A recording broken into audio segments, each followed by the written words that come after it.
Gente boa e bonita, boa noite, boa tarde ou bom dia, dando prosseguimento aos nossos vídeos de surgimento da sociologia.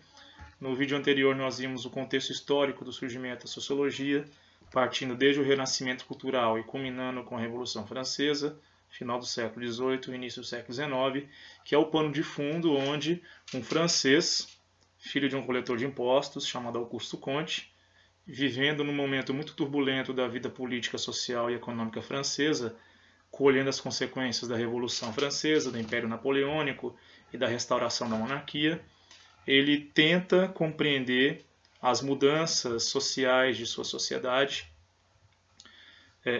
usando como elementos estruturantes as influências das ciências físico-naturais, principalmente bebendo na fonte das leis da mecânica clássica lá do Newton, do século XVII, início do XVIII, e buscando essas influências teóricas das ciências físico-naturais, ele tenta criar uma nova ciência, uma ciência social, para entender a sociedade, mas primeiro ele cria uma doutrina filosófica. Uma doutrina filosófica que foi muito influente em várias áreas do conhecimento, como por exemplo o direito. Até hoje tem uma disciplina chamada positivismo jurídico, que depende fundamentalmente como fonte da proposta do positivismo do Auguste Comte, e as ciências do século XIX em geral beberam na fonte, tanto de maneira explícita ou implícita, do positivismo kantiano. O positivismo do Auguste Comte, que é o alicerce sobre o qual ele cria a sociologia, é uma perspectiva filosófica onde ele tenta criar um sistema geral de conhecimento baseado em dados concretos.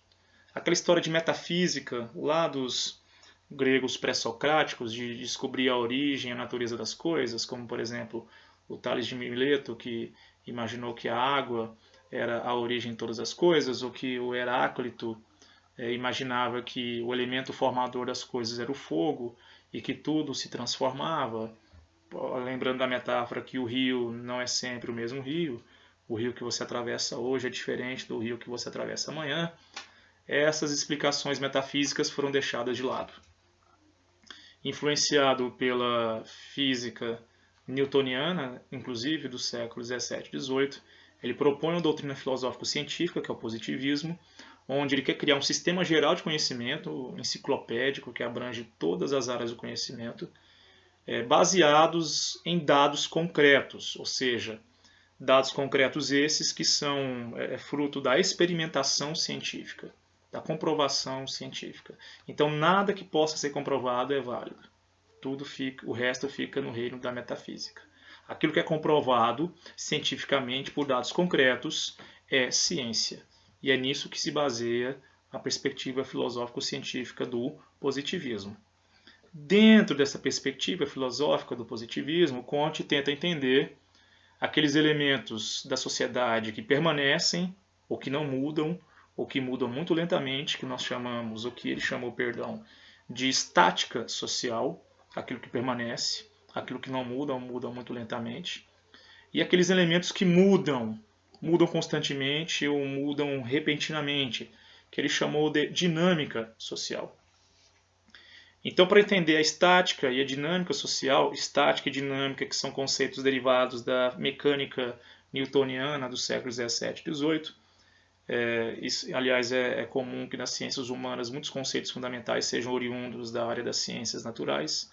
Lembrando que o conceito de cultura, o conceito fundamental da antropologia, veio das ciências físico-naturais, ou seja, cultivo, criação de alguma coisa. Cultivo de uma planta ou criação de algum animal no pasto solto ou preso, cercado.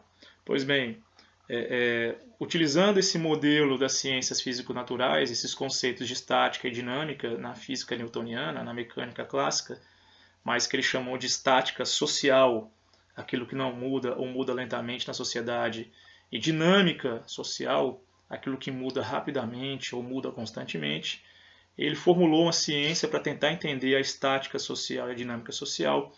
E essa ciência, inspirada na física newtoniana, na mecânica clássica, ele chamou de física social. Mas, com o desdobramento dos seus estudos, ele percebeu que esse nome era um pouco impróprio, não era possível reproduzir exatamente o mesmo modelo das ciências físico-naturais para entender a sociedade. Daí ele reformulou o nome e rebatizou essa ciência de sociologia, que seria o estudo da sociedade. Sócio vem de sociedade, logos de estudo racional ou compreensão racional e lógica, então a sociologia é o estudo ou a compreensão lógica da sociedade. Segundo Comte, as sociedades mudam. Elas mudam desde o seu início, começando como sociedades simples e pouco complexas, tendo uma estrutura social simples e uma visão de mundo simples, e se desenvolvem com o passar dos tempos em sociedades complexas com visões de mundo complexas. Ele também bebe na fonte das teorias evolucionistas do Lamarck, depois do Darwin, do Wallace e do Bates. Se bem que ele é um pouquinho anterior ao Darwin, ao Wallace e ao Bates, mas ele bebe em algumas das fontes do Lamarck e dos autores que influenciaram diretamente os evolucionistas por seleção natural, que são, como já disse, o Darwin, o Wallace e o Bates. Então, para ele, a sociedade se desenvolve de um modo mais simples até um modo mais complexo. É uma lei fundamental no positivismo kantiano e que é inserido na própria sociologia kantiana, ou seja, todas as sociedades e todas as formas de conhecimento que essas sociedades tenham passam exatamente por 3 estados históricos. Algumas já passaram, outras ainda passarão. É uma lei fundamental. Algumas sociedades estão mais adiantadas, outras em nível intermediário e outras, digamos, atrasadas.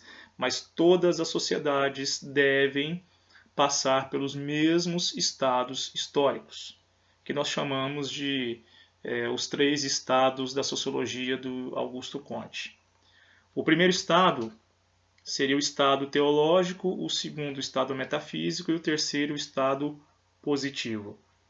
O estado teológico, ou também fictício, é uma época em que as sociedades eram mais simples, de estruturas sociais com pouca diferença, pouca divisão do trabalho, uma visão mais simples, entre aspas, de ver o mundo. E o que amparava a visão de mundo e o conhecimento dessas sociedades era uma perspectiva, digamos, mitológica, onde o mundo e todas as coisas eram explicadas e compreendidas pelos deuses, por espíritos ou por entidades sobrenaturais. É só nos lembrarmos, por exemplo, da mitologia greco-romana, que tanto nos fascina. A época da Antiguidade, por exemplo, o predomínio da mitologia greco-romana seria uma época da humanidade em que, até o século 7, 6 a.C., seria uma época em que os mitos eram a única forma aceitável de compreensão do mundo, de organização inclusive das sociedades daquela época. Com o passar dos séculos, século 7, século 6, os gregos inventaram a filosofia, os romanos e os medievais a prosseguiram. E desde o século 7 a.C. em diante, as sociedades passaram por um estado histórico que o Comte chamou de estado metafísico ou abstrato. Nesse estado metafísico ou abstrato, o mundo, a natureza, as coisas ao redor não eram mais compreendidas a partir da mitologia, ou as sociedades não eram organizadas de acordo com os parâmetros defendidos pelos mitos. Tanto a visão de mundo quanto as sociedades eram entendidos por aquilo que nós chamaremos depois de essência das coisas,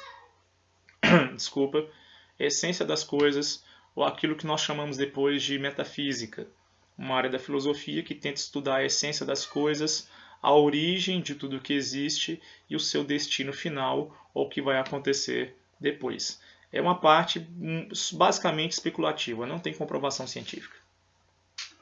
Aliás, a filosofia teria sido inventada ou construída, filosofia que foi uma construção coletiva, como elemento da cultura grega antiga que era, ela foi construída no século VII, a partir do século VII a.C., por um conjunto de situações materiais que vocês estudaram em filosofia. Só que essa filosofia grega, ela não era filosofia empírica, ela não era aquilo que nós chamamos de ciência, né? A ciência, depois, como derivação da filosofia, ela se preocupava com a empiria, com a comprovação, com a prática. A filosofia, ela era especulativa. Ela não tinha um compromisso de comprovar. O argumento em si convencia ou era tido como um tipo de prova. Só que esse argumento era basicamente especulativo, ele não provava nada. Ele falava da origem, da natureza das coisas, do destino final, mas era basicamente especulativo. Foi o conhecimento predominante entre o século VII a.C.